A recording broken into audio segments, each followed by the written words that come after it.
In other news, there's new financial strain for seniors with a new survey revealing home ownership doesn't guarantee financial security into retirement. Now, half say that they still need an extra $10,000 to $15,000 above the age pension just for a basic lifestyle. It's a reality that Chris and Carol DeGeneres know all too well, and they join us right now on the couch alongside Chris Grice from the National Seniors Australia. Welcome to you both. Good to see you. OK, how would you describe what you require in retirement in terms of the knowledge that you have? Because it seems that it's all part of what you do is the financial advice that you get. Yes, so we were lucky that we sought financial advice in our 50s, which meant that we had an idea of what we needed every year to live on, just to cover the cost of living.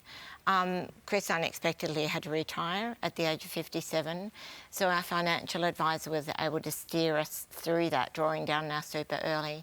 So we, at the end of last year, we were able to downsize. We're on a pension now, part pension, with some money coming in from super, but we also purchased the Challenger annuity, which guarantees us that the fees that we have for ongoing in the retirement village, we're guaranteed that that's covered, which means that into the future, if something happens to one of us, the other one, we don't have to worry about, well, we've lost a pension, how are we going to move forward? And so financial planning enabled us to plan well for the future, and then purchasing the annuity, getting that advice has made a difference as well. And Chris, even with all that good planning, I mean, in a cost of living crisis, it's so hard for so many, but what sort of sacrifices have you had to make? Well, in terms of, well, me having to not work, to be able to just have a lifestyle. We're not, we're not into buying super yachts and new cars and things like that. That's just the way Carol and I are. We're comfortable. We're comfortable, and we don't have to worry. We don't worry. That's the key, isn't it? Yep. Not having to worry. All right, let's bring in Chris Grice now from the National Senior Australia.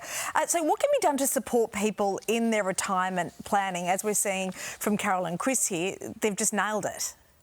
Yeah, Mon, we've been doing this research with Challenger actually now for about 12 years, and consistently what has come through is that older folk are looking for information, education, and you can get it from, I guess, sites that the government produce, like Money Smart. That's a really good site. Obviously, we'd encourage people not to just go online and look at influencers for their information support. That's really important. But I guess most importantly, as they've mentioned, that getting a financial planner and having a conversation with a financial planner as early as possible is so critical. Yeah, Chris, you're right, and I think a lot of people know that planning's important, particularly, with the cost of aged care on the rise too, but it's exactly how best people can plan that we need to talk about, and how can they do that?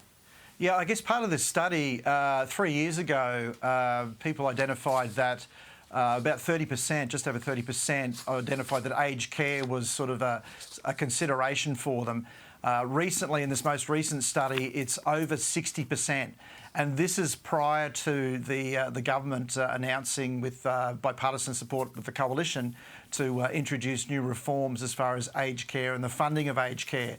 So we're expecting aged care to be really front of mind, and we would encourage folk as early as possible to again have a conversation with a planner about preparation for their aged care going forward.